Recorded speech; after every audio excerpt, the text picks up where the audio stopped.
थकित को शांति का वचन भाई भक्त सिंह के द्वारा सितंबर 27। तू धन्य होगा और तेरा भला होगा।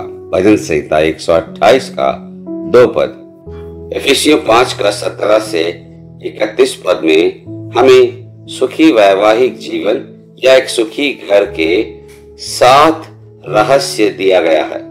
सुखी वैवाहिक जीवन का पहला रहस्य एफिसियों 5 के 17 में दिया गया है। मूर्ख मत बनो, परंतु ये समझो कि प्रभु की इच्छा क्या है। यह पवित्र शास्त्र का एक सरल छंद है जिसे अनुभव से याद किया जा सकता है या सीखा जा सकता है। यदि आप घर, नौकरी, व्यापार या अन्य किसी कार्य में सफलता चाहते हैं तो यह पद याद रखना चाहिए। समझें कि परमेश्वर की इच्छा क्या है। यदि कोई आपसे प्रश्न करता है, क्या आप जानते हैं कि परमेश्वर की इच्छा कैसे प्राप्त करें, आप क्या कहेंगे? क्या आप साबित कर सकते हैं कि आपको परमेश्वर की इच्छा मिल गई है? केवल यह कहना पर्याप्त नहीं है कि तेरी इच्छा पूरी हो जाए।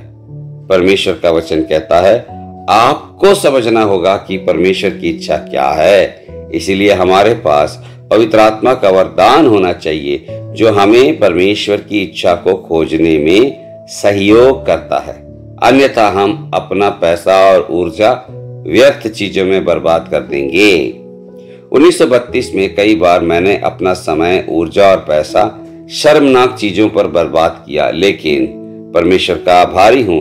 एक दिन उन्होंने मुझे सिखाया कि मैं अपना नहीं हूं और उन्होंने मुझे हर बात में अपनी पूर्ण इच्छा को खोजना भी सिखाया।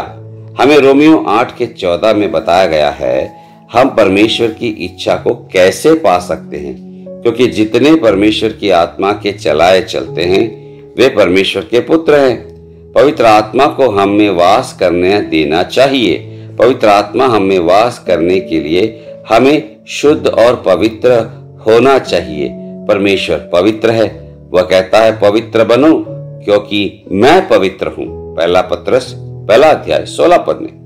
इसलिए इससे पहले कि हम पवित्र आत्मा प्राप्त कर सकें हमें अपने पापों की क्षमा प्राप्त करना होगा।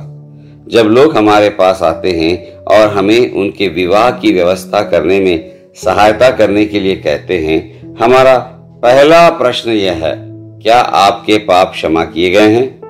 हम उनके परिवार, धन, संपत्ति या शिक्षा की कोई चिंता नहीं है। हम केवल उनके नए जन्म के अनुभव के बारे में चिंतित हैं और क्या उन्हें अनंत जीवन का वरदान मिला है। फिर हम उनसे पूछते हैं, क्या आप जानते हैं कि परमेश्वर की इच्छा कैसे प्राप्त करें? क्या आपने इस विवाह के लिए सहमति देने से पहले परमेश्वर की इच्छा जानने के लिए प्रार्थना की थी? एक सुखी परिवार के लिए पूरी होने वाली यह पहली मूलभूत शर्त है। हम परमेश्वर का धन्यवाद करते हैं, वह किसी भी पापी को क्षमा करने और उसे अनंत जीवन का उपहार देने के लिए तैयार है। सुखी परिवार के लिए दूसरी शर्त एफिसियों 5 के 18 में दिया गया है, आत्मा से परिपूर्ण हो जा।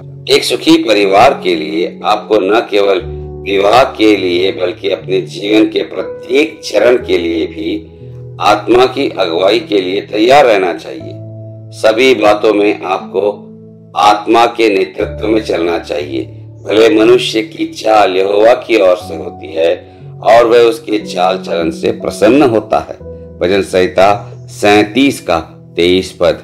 कहीं भी जाने से पहले, कोई भी व्यवसाय करने या घर बनाने या कोई योजना बनाने से पहले आप जो भी कदम उठाते हैं आपको परमेश्वर की इच्छा को खोजना चाहिए और सभी बातों को परमेश्वर की इच्छा के अनुसार करना चाहिए। यह आत्मा से परिपूर्ण होने का परिणाम से होता है। विश्वासियों के रूप में हमें प्रभु यीशु के पास सभी बातों के लिए जाने का सौभाग्य प्राप्त हुआ है। वह जीवित परमेश्वर है जो फिर से जी उठा और हम उस पर विश्वास करने वालों की नाई उसके पास जाने का अधिकार रखते हैं। हर दिन, हर मामले में उसके नेतृत्व में हमें उसके पास जाने का बड़ा आनंद है, क्योंकि वह हमारा सृष्टिकर्ता है।